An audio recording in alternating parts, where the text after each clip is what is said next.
નમસ્કાર, આપ જોઈ રહ્યા છો એબીપી અસ્મિતા. હું છું અમિતા. નવા વર્ષના સૂર્યોદય સાથે ગુજરાતમાં રાજકીય જંગનો પ્રારંભ થઈ ચૂક્યો છે. 2017માં સત્તા સર કરવા માટે ભાજપ અને કોંગ્રેસે પોતપોતાની રણનીતિ તૈયાર કરી લીધી છે. મોદીની ગેરહાજરીમાં પહેલીવાર યોજાવા જઈ રહેલી ગુજરાત વિધાનસભાની ચૂંટણી તમામ તર્ક વિતર્કોથી વિપરીત સાબિત થઈ શકે છે. એક તરફ ભાજપ અને ખુદ મોદી માટે 2017માં ગુજરાતમાં જીત હાંસલ કરવી એ હવે શાખની લડાઈ બની ગઈ છે, તો બીજી તરફ રાજકીય વર્તુળોમાં 2017ને કોંગ્રેસ માટે છેલ્લી ટ્રેન હોવાનું કહેવામાં આવે છે. ત્યારે મિશન 2017ને સર કરવા કેવી છે ભાજપ અને કોંગ્રેસની તૈયારી, શું છે બંને પક્ષોની રણનીતિ, એ જ વિષય પર અસ્મિતા વિશેષમાં જોઈએ આજની અમારી રજૂઆત જંગ 2017.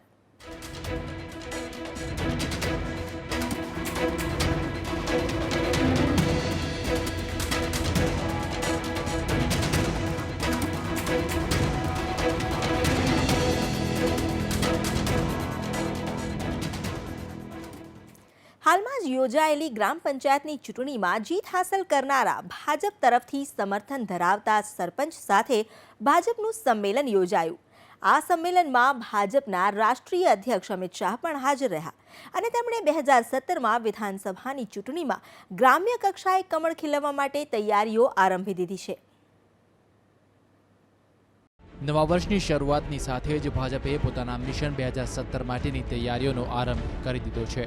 ગાંધીનગર ખાતે યોજાયેલું આ સરપંચ સંમેલન એનો જ એક ભાગ છે, જેમાં હાલમાં જ ગ્રામ પંચાયતોમાં જીત હાંસલ કરનારા સરપંચોનું ભાજપે સંમેલન યોજ્યું, જેમાં ભાજપ તરફી સમર્થન ધરાવતા સરપંચોનું સન્માન કરવામાં આવ્યું.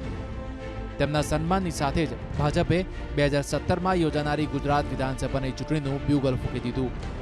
ગ્રામ પંચાયતોની આ ચૂંટણીઓ, તેના પરિણામો અને તેમાં જીત હાંસલ કરનારા સરપંચો મિશન 2017 માટે કેટલા મહત્વના છે તે બાબત ક્યાંય પૂછવા જવી પડે તેમ નથી. ઢોલ નગારા, ડીજેના તાલે ઝૂમતા લોકો અને ફટાકડાની ધૂમ, આ જશ્ન છે જીતનું. આ નજારો છે ગ્રામ પંચાયતની ચૂંટણીમાં જીત હાંસલ કરનારા સરપંચોના જીતના જશ્નનો. હાલમાં જ રાજ્યમાં 8000થી વધારે ગ્રામ પંચાયતોની ચૂંટણી યોજાઈ. ગ્રામ્ય કક્ષાએ યોજાયેલી આ સામાન્ય ચૂંટણીઓ એટલા માટે અસામાન્ય હતી કારણ કે આ ચૂંટણીમાં આ વખતે વિધાનસભા અને લોકસભા જેવો જ માહોલ જોવા મળ્યો. સંખ્યાબંધ યુવા નેતાઓએ ગ્રામ પંચાયતની ચૂંટણીમાં જીત હાંસલ કરીને સરપંચની ખુરશી પોતાના નામે કરી. આમ તો ગ્રામ પંચાયતોની ચૂંટણીઓ કોઈ પાર્ટી લાઇન પર એટલે કે કોઈ પક્ષના બેનર હેઠળ નથી લડવામાં આવતી. તેમ છતાં ભાજપ અને કોંગ્રેસ સહિતના બંને મોટા રાજકીય પક્ષો પોતપોતાના સમર્થન ધરાવતા ઉમેદવારોને સમર્થન કરતા નજરે પડે છે અને જીત બાદ તેમના જશ્નમાં પણ સામેલ થાય છે. આ વખતે પણ ગ્રામ પંચાયતની ચૂંટણીના પરિણામો જાહેર થતાની સાથે જ ભાજપના ગાંધીનગર સ્થિત કમલમ કાર્યાલય પર જીતના આ જશ્નનો નજારો જોવા મળ્યો. આ સાથે જ ગ્રામ પંચાયતની ચૂંટણીઓમાં જીતેલા 85% જેટલા નવા સરપંચો ભાજપ તરફી હોવાનો દાવો પણ ભાજપના નેતાઓ કરી રહ્યા છે.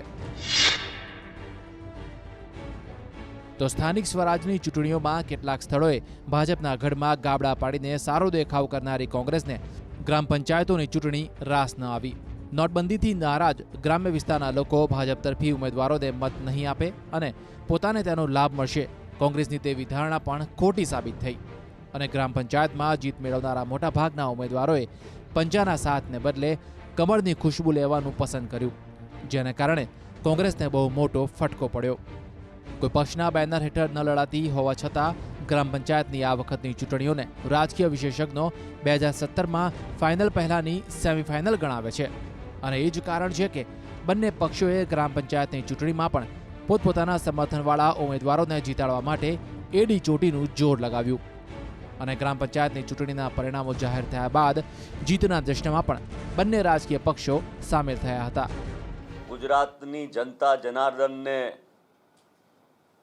અમે આભાર માનીએ છીએ, એમને પ્રણામ કરીએ છીએ કે સમગ્ર આ ગ્રામ પંચાયતની ચૂંટણીઓમાં 1431માંથી લગભગ 966 એટલે કે 70% જેટલું પરિણામ કોંગ્રેસના તરફી સરપંચો માટે આવ્યું છે. સૌરાષ્ટ્રમાં લગભગ 63% જેટલું, ઉત્તર ગુજરાતમાં 76%, મધ્ય ગુજરાતમાં 70%, અને દક્ષિણ ગુજરાતમાં 63% જેટલા સરપંચો કોંગ્રેસના ચૂંટાયા છે. ચૂંટણીમાં અત્યારે જાતના દાવાઓ થાય છે, કારણ કે સ્થાનિક સ્તરની ચૂંટણી પક્ષ પ્રમાણે લડાતી નથી અને પહેલી જ વખતે ગુજરાતની અંદર 50% મહિલા અનામત આ વખતે શરૂ થઈ છે. તો કે સરપંચની ચૂંટણી સીધી થાય છે, એટલે કેટલા સરપંચો ચૂંટાયા એ હજુ બરાબર ખ્યાલ આવતો નથી. બંને જણા દાવા કરે છે કે અમારા સરપંચો વધારે પ્રમાણમાં ચૂંટાઈ આવે છે, પણ જ્યાં સુધી આખું ચિત્ર સ્પષ્ટ ન થાય ત્યાં સુધી કંઈ ખ્યાલ ના આવે. ગ્રામ પંચાયતોમાં જીત એક પ્રકારે 2017નો રોડમેપ જ કહી શકાય.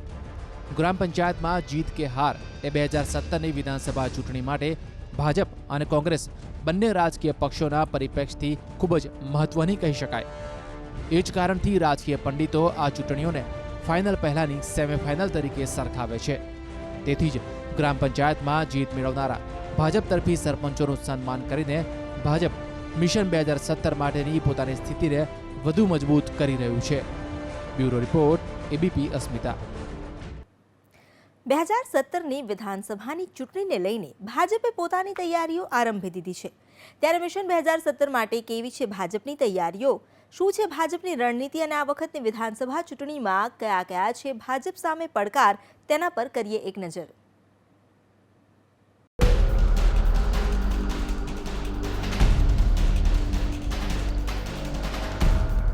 નવા વર્ષની શરૂઆત સાથે જ આગામી ગુજરાત વિધાનસભા ચૂંટણી જંગ માટેની તૈયારીઓના શ્રી ગણેશ થઈ ગયા છે. ભાજપે પણ વર્ષની શરૂઆત સાથે જ ચૂંટણી જંગ માટેની તૈયારીઓને વેગ આપવાનું આરંભી દીધું છે. હાલમાં જ યોજાયેલા ગ્રામ પંચાયતની ચૂંટણીમાં પણ પોતાના સમર્થનવાળા ઉમેદવારોની જીત થઈ હોવાનો દાવો ભાજપ કરી રહ્યું છે અને જનમત મેળવવા માટે હાલ રૂપાણી સરકાર દ્વારા વિવિધ વિસ્તારમાં વિકાસ કામોને વેગ આપવામાં આવી રહ્યો છે. જ્ઞાતિના ગણિત અને વોટ બેંકની રાજનીતિ અંતર્ગત વિવિધ વિસ્તારમાં કઈ કઈ સમસ્યાઓ છે તેની પણ યાદી તૈયાર કરવામાં આવી રહી છે. નેતાથી માંડી વોર્ડ કક્ષના કાર્યકરોને પણ જનસંપર્ક વધારવા અને લોકોની આશા અપેક્ષાને જાણવા માટેનું કામ સોંપી દેવામાં આવ્યું છે. 2017માં પક્ષ તરફથી કેવા ઉમેદવારને ટિકિટ આપવી અને કોનું પત્તું કાપવું તે બાબતે પણ ઉચ્ચ સ્તરે અત્યારથી જ તૈયારીઓ આરંભી દેવાઈ હોવાનું રાજકીય વર્તુળોમાં ચર્ચાઈ રહ્યું છે. અને એ જ કારણસર વારંવાર રાષ્ટ્રીય અધ્યક્ષ અને ખુદ પ્રધાનમંત્રી પણ કાર્યકર્તાઓને દિશા સૂચન કરવા ગુજરાતની મુલાકાત લેતા રહે છે. આ રીતે માઇક્રો લેવલ પ્લાનિંગ કરી ભાજપ મિશન 2017 સર કરવાની તૈયારી કરી રહ્યું છે. પાર્ટીના કાર્યક્રમ પણ લોકોની વચ્ચે હોય છે, સરકારના કાર્યક્રમ પણ લોકોની વચ્ચે હોય છે. પંડિત દીનદયાળ જન્મ શતાબ્દી વર્ષ છે. અમે ગરીબ કલ્યાણ વર્ષ તરીકે એને મનાવવાના છીએ. સાથે સાથે ભાજપના વિચારને માનનાર એવા અનેક કાર્યકર્તાઓ એ એક વર્ષ માટે સમયદાન આપીને વિસ્તારક તરીકે નીકળવાના છે. આ ઉપરાંત અમારું બૂથ સમિતિ મજબૂત છે, પરંતુ હવે પેજ પ્રમુખ સુધી અમે એ સંગઠનને મજબૂત કરવા માંગીએ છીએ. આ તો થઈ માત્ર ભાજપની તૈયારીઓની વાત, પણ તૈયારીઓ અને રણનીતિની સાથે સાથે ભાજપ સામે કેટલાક મહત્વના પડકારો પણ છે જેને નજરઅંદાજ ન કરી શકાય. ભાજપ સામેના પડકારોની જો વાત કરવામાં આવે તો નોટબંધીનો મુદ્દો એક મોટો પડકાર બની શકે છે. નોટબંધીથી ખેડૂતો અને મજૂર વર્ગ ભાજપથી નારાજ છે. સામાન્ય માણસોની નારાજગી કેવી રીતે દૂર કરવી તે પણ પડકાર. પાટીદાર ફેક્ટર પણ ભાજપ માટે મોટો પડકાર બની શકે છે. તો અનામતની આગ પણ ભાજપને મોટો ફટકાર લગાવી શકે છે. દલિત કાંડ થયા બાદના જે પ્રત્યાઘાતો છે તે પણ ભાજપ માટે પડકાર છે. ભાજપનો આંતરિક જૂથવાદ પણ પક્ષ માટે માથાનો દુખાવો બની રહ્યો છે. મોદીની ગેરહાજરીમાં ગુજરાતમાં નવા ચહેરાને કેટલો સહકાર મળશે તે પણ પડકાર છે. એન્ટી ઇન્કમ્બન્સીનું ફેક્ટર પણ ભાજપને અસર કરી શકે છે. હાલના મુખ્યમંત્રી વિજય રૂપાણી માટે જનમત મેળવવો મોટો પડકાર છે. આ તમામ મુદ્દાઓ 2017 વિધાનસભાની ચૂંટણીમાં ભાજપ માટે પડકાર સાબિત થઈ શકે છે. તેથી જ જુદા જુદા કાર્યક્રમોમાં વિવિધ વર્ગ અને તબક્કાના લોકોની વચ્ચે જઈ ભાજપના નેતાઓ હાલ 2017માં કમળ ખીલવવા માટે જહેમત કરતા નજરે પડી રહ્યા છે. 1995થી અત્યાર સુધી જે રીતે સત્તા પ્રાપ્તિ થઈ છે એને જાળવી રાખવાની પણ એમની એક કસોટી છે. એ કસોટીમાં એને માટે અત્યારે નરેન્દ્ર મોદી હાથવગા નથી ચીફ મિનિસ્ટર તરીકે, પણ એના પછી આનંદીબેને કામ કર્યું અને હવે વિજય રૂપાણી કામ કરી રહ્યા છે. એનું ટીમ વર્ક છે. વિજય રૂપાણી અને નીતિન પટેલ બે સાથે છે, સામે નથી. એ સૌથી મહત્ત્વની વાત ભારતીય જનતા પાર્ટી માટે છે અને એ બંને સાથે છે. Pass convener Hardik Patel, OBC નેતા અલ્પેશ ઠાકોર અને દલિત નેતા જિગ્નેશ મેવાણી પર ભાજપ અને કોંગ્રેસ નજર રાખીને બેઠું છે, કારણ કે 2017માં 3 યુવા ચહેરા ગેમ ચેન્જરની ભૂમિકા ભજવી શકે છે. ખાસ તો ગુજરાતની અંદર જુઓ, હમણાં 2-3 મહત્ત્વના મુદ્દા બની ગયા. એક તો ખાસ કરીને પટેલોનું અનામત, પછી દલિતો પર જે અત્યાચાર થયો અને એ બધાને કારણે આખું વાતાવરણ ઠીક પ્રમાણમાં ધૂંધવાયેલું છે. એટલે ગ્રામીણ સ્તરે સામાન્ય લોકો કોઈ તરફ ઢળશે એ કહેવું અત્યારે મુશ્કેલ છે. પણ ભારતીય જનતા પાર્ટીને એવું લાગે છે ખાસ કરીને અને કે એમના કાર્યકરોને કે હજુ ગુજરાત અમારી પાસે છે ને એમાં કોઈ ચિંતા કરવાની જરૂર નથી. તેથી જ સરકારે દારૂબંધીના કાયદામાં નવી જોગવાઈઓ ઉમેરી ઓબીસી નેતા અલ્પેશ ઠાકોરને ભાજપના સમર્થનમાં લાવવાનો પ્રયાસ કર્યો, જેમાં તેમને મહદઅંશે સફળતા પણ મળી. તો આ તરફ દલિત કાંડની આગ 2017ની ચૂંટણીમાં કમળને ન દજાડે તે આશયથી ભાજપે જવાબદાર અધિકારીઓ સામે પગલાં લઈ મામલા પર ટાઢું પાણી રેડ્યું અને હવે ભાજપની નજર પાટીદારો પર છે. પાટીદારોનું સમર્થન મેળવવા પણ ભાજપ એડી ચોટીનું જોર લગાવી રહ્યું છે. એક ગામમાં જ આવ્યા, એ ગુજરાતમાં જો હજી 20% વૈધા છે, બધા ગામમાં ગયા હોત ને તો કોંગ્રેસ સંપૂર્ણપણે હારી જાત. કારણ કે રાહુલ ગાંધીનો ઇતિહાસ છે, એ જ્યાં જાય છે ત્યાં કોંગ્રેસનું પૂરું થાય છે. એટલે આપણે ઈચ્છીએ કે આ કોંગ્રેસના મિત્રો વધુ ને વધુ ગુજરાતમાં એમનો પ્રવાસ કરાવે, એમને ફેરવે. સાથે જ રાહુલ ગાંધી અને તેમની રાજનેતા તરીકેની છબીને લઈને પણ ભાજપ અવારનવાર સવાલ ઉઠાવતું રહ્યું છે. મુખ્યમંત્રી વિજય રૂપાણી તો ત્યાં સુધી કહી દીધું કે રાહુલ ગાંધી જ્યાં જ્યાં જાય છે ત્યાં કોંગ્રેસનો સફાયો થઈ જાય છે. તેથી અમે ઈચ્છીએ છીએ કે રાહુલ ગાંધી ગુજરાતની મુલાકાત લેતા રહે. આગામી વિધાનસભાની ચૂંટણીમાં કમળ ખીલવવા માટે જુદા જુદા સમાજને પોતાના તરફ આકર્ષવા માટે ભાજપે કવાયત શરૂ કરી દીધી છે. હવે જોવાનું એ રહેશે કે ભાજપ પોતાની સામેના પડકારોને કેવી રીતે ઝીલે છે અને 2017માં કમળ કેવી રીતે ખીલે છે. ગુજરાતમાં ભાજપ માટે એક મહત્વનો મુદ્દો એ પણ છે કે આ વખતની વિધાનસભાની ચૂંટણીમાં નરેન્દ્ર મોદીની ગેરહાજરી છે. ત્યારે આ અંગે આગળ વાત કરીશું, પરંતુ તે પહેલા અત્યારે રોકાઈએ એક બ્રેક માટે. અસ્મિતા વિશેષમાં આપનું ફરી સ્વાગત છે. મોદીના ચહેરા સાથે ભાજપ અત્યાર સુધી ગુજરાતમાં જીતતું આવ્યું છે. ત્યારે હાલ નરેન્દ્ર મોદી પ્રધાનમંત્રી હોવાથી પહેલીવાર ગુજરાતમાં મોદીની ગેરહાજરી વચ્ચે વિધાનસભાની ચૂંટણી યોજાશે. આવા સમયે ગુજરાતમાં જીત હાંસલ કરવી એ ભાજપ અને મોદી માટે એક પ્રકારે શાખની લડાઈ છે. ત્યારે ફરી એકવાર મોદી જ ભાજપના લીડ કેમ્પેનર બનીને સામે આવશે. વારંવાર પીએમ મોદીની ગુજરાત મુલાકાત એ બાબતની ચાડી ખાય છે.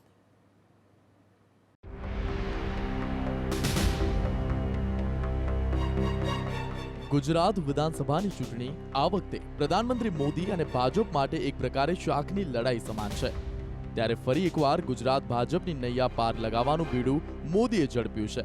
કહેવાય છે ને કે captain leading from the front. આ વિધાનને સાર્થક કરતા હોય તેમ પ્રધાનમંત્રી મોદી વારંવાર ગુજરાત પ્રવાસ ખેડી મિશન 2017 માટે ભાજપના પાયા મજબૂત કરી રહ્યા છે. અને એક પ્રકારે મોદી જ ફરી એક વખત પ્રચાર પ્રસારની ધુરા સંભાળી ગુજરાત વિધાનસભામાં ભાજપને જીત અપાવવા મથામણ કરી રહ્યા છે. 2014 પહેલાં એમણે ગુજરાતમાં ચીફ મિનિસ્ટર હતા અને ગુજરાતને આગળ વધારવામાં એની જે કંઈ કોશિશ હતી એ બધી થઈ, એણે કરી અને એને કારણે ગુજરાતને કારણે એ વડાપ્રધાન પણ બન્યા છે. એ પણ એક ઐતિહાસિક હકીકત છે. આ બે વસ્તુઓને જો સાથે લઈએ તો નરેન્દ્ર મોદીએ ગુજરાત ઉપર વધારે ધ્યાન આપવાનું શરૂ કર્યું છે એમ લાગે છે અને કરવું જોઈએ એમ પણ લાગે છે. થોડા સમય પહેલા જ પ્રધાનમંત્રી મોદીએ બનાસકાંઠાની મુલાકાત લીધી હતી. આ સાથે જ તેમની ગુજરાત મુલાકાતોની જો વાત કરીએ તો પ્રધાનમંત્રી બન્યા બાદ મોદી 9 વખત ગુજરાતની મુલાકાત લઈ ચૂક્યા છે. વર્ષ 2014માં લોકસભાની ચૂંટણીમાં વિજયી થયા બાદ તેઓ ગુજરાતથી દિલ્હી જવા રવાના થયા. પ્રધાનમંત્રીના શપથ ગ્રહણ કર્યા બાદ અત્યાર સુધીમાં 9 વખત તેઓ ગુજરાતની મુલાકાતે આવ્યા છે. પ્રથમ મુલાકાત 16 સપ્ટેમ્બર 2014. 16 સપ્ટેમ્બર 2014ના રોજ ચીનના રાષ્ટ્રપ્રમુખ ગુજરાતની મુલાકાતે આવ્યા હતા. ત્યારે પોતાના ગૃહ રાજ્યમાં ચીનના પ્રમુખને આવકારવા તેઓ પ્રથમ વખત ગુજરાત આવ્યા. અમદાવાદના રિવરફ્રન્ટ ખાતે ભવ્ય સમારોહનું આયોજન કરાયું હતું. પ્રથમ મુલાકાત હોવાથી વિવિધ અભિવાદન સમારોહમાં પણ તેમણે હાજરી આપી. બીજી મુલાકાત 7 જાન્યુઆરીથી 9 જાન્યુઆરી 2015. રાષ્ટ્રપિતા મહાત્મા ગાંધી દક્ષિણ આફ્રિકાથી ભારત આવ્યા તેની શતાબ્દીના પ્રવાસી ભારતીય દિવસ તરીકે ઉજવણી કરાઈ, જેની શરૂઆત ગુજરાતના ગાંધીનગરથી કરાઈ હતી. પીએમ મોદીએ ગાંધીનગરમાં પ્રવાસી ભારતીય દિવસનું ઉદ્ઘાટન કર્યું. ત્રીજી મુલાકાત 11 જાન્યુઆરીથી 13 જાન્યુઆરી 2015. મોદી પ્રધાનમંત્રી બન્યા બાદ ગુજરાતની કમાન આનંદીબેન પટેલ સંભાળી રહ્યા હતા. તેમના નેતૃત્વમાં પ્રથમ વાઇબ્રન્ટ સમિટ યોજાઈ રહ્યો હતો, જેનું ઉદ્ઘાટન પીએમ મોદીએ કર્યું હતું. આ વખતે મોદી સૌથી વધુ સમય ગુજરાત રોકાયા હતા. ચોથી મુલાકાત 18 ડિસેમ્બર 2015. દેશની સલામતી અને પોલીસ વિભાગની સતર્કતાની ચર્ચા વિચારણા કરવા કચ્છના ધોરડોમાં ડીજી કોન્ફરન્સનું આયોજન કરવામાં આવ્યું હતું. પ્રથમ વખત કોન્ફરન્સ દિલ્હી બહાર યોજાઈ હતી, જેમાં દેશના તમામ રાજ્યોમાંથી પોલીસ વિભાગના ઉચ્ચ અધિકારીઓ હાજર રહ્યા હતા. પાંચમી મુલાકાત 15 ઓગસ્ટ 2016. પીએમ બન્યા બાદ નરેન્દ્ર મોદી સ્વામિનારાયણ સંપ્રદાયની સંસ્થા BAPSના વડા પ્રમુખ સ્વામી મહારાજના પાર્થિવ દેહના દર્શન કરવા ગુજરાત આવ્યા હતા. અમદાવાદ એરપોર્ટથી સીધા સાળંગપુર ગયા અને બાદમાં દિલ્હી જવા રવાના થયા. છઠ્ઠી મુલાકાત 30 ઓગસ્ટ 2016. જામનગરમાં સૌની યોજનાના લોકાર્પણ અંતર્ગત તેઓ ગુજરાત આવ્યા. ધ્રોલ નજીક સણાસરામાં આજી ડેમ 3 પર સૌની યોજનાનું તબક્કાવાર લોકાર્પણ કર્યું. સાતમી મુલાકાત 16 સપ્ટેમ્બર 2016. પ્રધાનમંત્રી મોદીનો 17 સપ્ટેમ્બરે જન્મદિવસ હોવાથી તેઓ 16 સપ્ટેમ્બર 2016ના રોજ અમદાવાદ એરપોર્ટથી સીધા ગાંધીનગર રાજભવન પહોંચ્યા. 17 તારીખના રોજ વહેલી સવારે માતાના આશીર્વાદ લીધા બાદ નવસારીમાં દિવ્યાંગોના કાર્યક્રમમાં હાજરી આપી. આઠમી મુલાકાત 22 ઓક્ટોબર 2016. વડોદરામાં નવનિર્મિત આંતરરાષ્ટ્રીય એરપોર્ટનું ઉદ્ઘાટન કરવા તેઓ ગુજરાત આવ્યા, જ્યાં ગુજરાતના રાજ્યપાલ OP કોહલી, CM વિજય રૂપાણી હાજર રહ્યા. ઉદ્ઘાટન બાદ તેઓ વડોદરાના નવલખી મેદાનમાં દિવ્યાંગોના સમારોહમાં હાજરી આપવા પહોંચ્યા હતા. નવમી મુલાકાત 10 ડિસેમ્બર 2016. હાલમાં જ પ્રધાનમંત્રી મોદીએ બનાસકાંઠામાં બનાસ ડેરીના ચીઝ પ્લાન્ટમાં ઉદ્ઘાટન માટે ગુજરાતની મુલાકાતે હતા. વર્ષ 2016માં પીએમ મોદીની આ છેલ્લી ગુજરાત મુલાકાત હતી. વારંવાર મોદીની ગુજરાત મુલાકાતોને રાજકીય વિશેષજ્ઞો 2017ની તૈયારીનો જ ભાગ ગણી રહ્યા છે. અને કદાચ તે જ કારણ છે કે પ્રધાનમંત્રી મોદીની ગેરહાજરીમાં પહેલીવાર યોજાઈ રહેલી આ ચૂંટણીમાં મોદી જ ભાજપના સ્ટાર અને લીડ કેમ્પેનર તરીકે ઉભરી આવ્યા છે. ફરી એક વખત મોદીએ ગુજરાત ભાજપની નૈયા પાર લગાવવાનું બીડું ઝડપ્યું છે. તો આ તરફ કોંગ્રેસ પણ ઘડી રહ્યું છે મિશન 2017ને લઈને પોતાની રણનીતિ. નોટબંધી, અનામતની આગ, દલિત કાંડ અને બેરોજગારી જેવા મુદ્દાઓને લઈને કોંગ્રેસ જનમત મેળવવા માટે મથામણ કરી રહ્યું છે. ત્યારે શું હોઈ શકે 2017 માટે કોંગ્રેસની રણનીતિ, તેના પર કરીએ એક નજર. લાંબા સમયથી વિપક્ષમાં બેઠેલા કોંગ્રેસ માટે આ વખતે ગુજરાત વિધાનસભાએ છેલ્લી ગાડી છે, એટલે કે સત્તામાં આવવાની છેલ્લી તક છે, એવું ખુદ કોંગ્રેસના વર્તુળોમાં અવારનવાર ચર્ચાતું રહ્યું છે. ત્યારે પહેલી વખત મોદીની ગેરહાજરીમાં યોજાવા જઈ રહેલી વિધાનસભાની ચૂંટણીમાં કોંગ્રેસ માટે સત્તામાં આવવાની સારી તક ઊભી છે. કારણ કે જ્યાં સુધી મોદી ગુજરાતમાં રહ્યા ત્યાં સુધી તેઓ સતત ગુજરાતની જનતા પર અને ભાજપ પર છવાયેલા રહ્યા અને એક હતું શાસન ચલાવ્યું. હવે જ્યાં મોદી પ્રધાનમંત્રી બનીને દિલ્હીની રાજગાદી પર બિરાજમાન થયા છે, ત્યારે કોંગ્રેસ માટે ગુજરાતમાં સત્તા પલટો કરવાની એક તક ઊભી છે, જેને લઈને કોંગ્રેસ પણ પોતાની રણનીતિ ઘડી રહ્યું છે. કે જે ગુજરાતમાં સામાન્ય માણસની ચિંતા કરનારી સરકાર હોય, મુઠ્ઠીભર ઉદ્યોગપતિઓ માટે વાઇબ્રન્ટ થાય એવી નહીં. બંધારણ એમ કહે છે કે ઇક્વલ વર્ક ઇક્વલ પે. એવા સંજોગોમાં ફિક્સ પગાર નહીં, પૂરતો પગાર મળવો જોઈએ. વિધવા બહેનના પેન્શનમાં વધારો થાય. ખેડૂતોને રાત્રે નહીં દિવસે વીજળી મળવી જોઈએ. શિક્ષણનું વેપારીકરણ થઈ ગયું છે. આજે મધ્યમ વર્ગનો બાળક શિક્ષણ લેવા જાય તો કેવી હાલત છે. 1995થી ભાજપ સતત ગુજરાતમાં છવાયેલું રહ્યું છે. જોકે એનું એક કારણ મોદી લહેર પણ કહી શકાય. જ્યારથી મોદીના હાથમાં રાજ્યની સત્તાનું સુકાન આવ્યું ત્યારથી મોદી પૂરી રીતે ગુજરાતની જનતા પર છવાઈ ગયા. એટલું જ નહીં, કડક સ્વભાવ અને ત્વરિત નિર્ણય શક્તિને કારણે ભાજપના સંગઠન અને સરકારના અધિકારીઓ પર પણ તેમણે જબરદસ્ત પકડ બનાવી. હવે જ્યારે મોદી ગુજરાતમાં નથી ત્યારે કોંગ્રેસ માટે આ વખતની વિધાનસભાની ચૂંટણી સૌથી શ્રેષ્ઠ તક હોવાનું રાજકીય પંડિતો પણ કહી રહ્યા છે. તો ખુદ કોંગ્રેસ પણ આ બાબતને પૂરી રીતે સમજી ગયું છે અને કોઈ પણ ભોગે આ સોનેરી તકને ગુમાવવા નથી માંગતું. એટલે જ કોંગ્રેસના નેતાઓ આ વખતે સત્તામાં આવવા માટે એડી ચોટીનું જોર લગાવી રહ્યા છે. જો કે કોંગ્રેસ માટે પણ આ વખતનો ચૂંટણી જંગ જીતવો એટલો સહેલો નહીં હોય, કારણ કે પક્ષમાં આંતરિક વિખવાદ, જૂથબંધી અને સત્તાનું સુકાન કોને સોંપવું તે તમામ બાબતો કોંગ્રેસની ગાડીને આગળ વધતા અટકાવી શકે છે. કોંગ્રેસના વિશે એક ઘણા વખત ખોટો પ્રચાર, ભ્રામક પ્રચાર એ લોકોના સતત મગજમાં ચાલતો હોય છે. કોંગ્રેસમાં કોઈ એવી જૂથબંધી નથી. અમે સાથે બેસીએ છીએ, સાથે જમીએ છીએ અને દિલ ખોલીને વાત કરીએ છીએ, જેને તમે રાજ્યના નેતાઓ કહો એને. અને અમે પણ નિર્ધાર કર્યો છે કે આપણી લડાઈ એ વિચારધારાની લડાઈ ભારતીય જનતા પાર્ટી સાથેની છે. જેને અહીંયા લખેલું હશે કોંગ્રેસ હાઈકમાન્ડ અને ચૂંટાયેલા ધારાસભ્યો નક્કી કરશે, મુખ્યમંત્રી થશે. કોણ મુખ્યમંત્રી થાય, ભેંસ ભાગોળે ને છાસ છાગોળે, એવી લડાઈ અમારે ત્યાં નથી. લડાઈ ભારતીય જનતા પાર્ટીમાં છે. કોંગ્રેસ સામે કયા કયા પડકારો છે તેના પર એક નજર કરીએ તો આંતરિક જૂથબંધી કોંગ્રેસ માટે માથાનો દુખાવો છે. પક્ષનું સુકાન કોણ સંભાળશે તે પણ કોંગ્રેસ માટે એક મોટો સવાલ છે. તો લોકસભામાં જે હાઈકમાન્ડની નિષ્ફળતા છે તે પણ કોંગ્રેસને નડી શકે છે. રાહુલ ગાંધી અને તેના રાજનેતા તરીકેની ભૂમિકા સામે સવાલ થતા આવ્યા છે. મુખ્યમંત્રી પદના કોંગ્રેસના ઉમેદવાર કોણ હશે તે પણ સવાલ છે. 2017માં કોંગ્રેસનો ચહેરો કોણ હોઈ શકે છે તે પણ એક સવાલ છે. મોદીની ગેરહાજરીનો લાભ શું કોંગ્રેસ લઈ શકે છે? પાટીદાર, ઓબીસી અને દલિત ફેક્ટરની કેવી અસર પડી શકે છે? આમ આદમી પાર્ટીનું ફેક્ટર કેટલું મહત્વનું રહેશે? કોંગ્રેસની અંદર 2-3 મહત્ત્વના જૂથો છે, એ વસ્તુ ખાસ ધ્યાનમાં રાખવાની. એક શંકરસિંહનું જૂથ છે, બીજી બાજુ ચીમનભાઈ પટેલના જે દીકરા સિદ્ધાર્થ પટેલ છે એમનું એક જૂથ છે, અને ત્રીજું ખાસ કરીને દલિતોનું એક મહત્ત્વનું જૂથ છે. મેવાણીને એક નવા નેતા તરીકે બહાર આવી રહ્યા છે. એટલે એ બધા કેવી રીતે એક વ્યૂહરચના ઘડે છે એના પર બધો આધાર છે. પણ ભારતીય જનતા પાર્ટી તરફથી તો અમિત શાહ સર્વે સર્વા છે એવું ચોક્કસ કહી શકાય.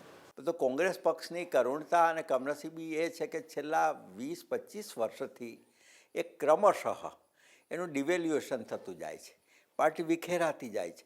કાર્યકર્તા અને નેતાની વચ્ચેનો કોઈ સંકલન નથી, કોઈ નીતિ નથી, કોઈ સ્પષ્ટ કાર્યક્રમો નથી. જે પરિસ્થિતિના આધાર ઉપર આવ્યા એ કાર્યક્રમો કરવા. એને એ રીતે કોંગ્રેસ પક્ષ જેવો પક્ષ ઊભો ન રહી શકે. એ વાત સાચી છે, કોંગ્રેસ પક્ષ પ્રત્યે કેટલીક હમદર્દી ગુજરાતમાં પણ 1974માં હતી. એવી ચૂંટણીનો જે સામે પૂરે જ્યારે લડવાનું હતું 1977માં, ત્યારે પણ કોંગ્રેસને લોકોએ અમુક અંશે ટેકો આપ્યો હતો. કોંગ્રેસમાં મુખ્યમંત્રી પદના ઉમેદવારને લઈને પણ હોડ લાગી છે. એક તરફ શંકરસિંહ વાઘેલા ગ્રુપ ગેલમાં છે, તો બીજી તરફ અર્જુન મોઢવાડિયા, ભરતસિંહ સોલંકી, શક્તિસિંહ ગોહિલ અને સિદ્ધાર્થ પટેલ પણ સીએમ પદની રેસમાં જરૂર સામેલ છે. જો કે કોંગ્રેસમાં તમામ નિર્ણયો હાઈકમાન્ડ દ્વારા લેવાતા હોવાથી 2017 માટે મેડમ સોનિયા કોના પર વિશ્વાસ મૂકે છે અને કોને ગુજરાતની જવાબદારી સોંપે છે તેના પર સૌ કોઈની મીટ મંડાયેલી છે. વાત આટલેથી નથી અટકતી.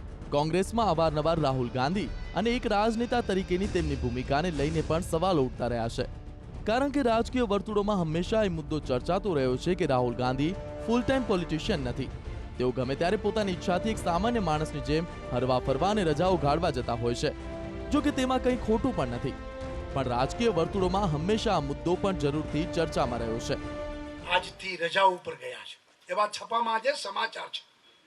લોકોને દોરી દીધા અને નેતા રજા ઉપર, કારણ કે દર 2-3 મહિને ભૂગર્ભમાં વહી જવું, લોકોને ખબર ન હોય નેતા ક્યાં છે.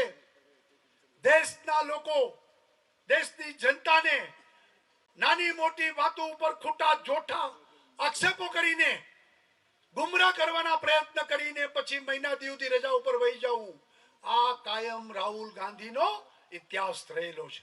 2017 વિધાનસભાની ચૂંટણી એક પ્રકારે કોંગ્રેસ માટે છેલ્લી ટ્રેન કહેવાય છે. ત્યારે જોવાનું એ રહેશે કે આ વખતે મોદીની ગેરહાજરીમાં થઈ રહેલી ચૂંટણીમાં કોંગ્રેસ કોઈ કરિશ્મા કરી શકે છે કે કેમ. તો અસ્મિતા વિશેષમાં અત્યારે બસ આટલું જ. વધુ સમાચારો અને વિશેષ અહેવાલો માટે આપ જોતા રહો એબીપી અસ્મિતા.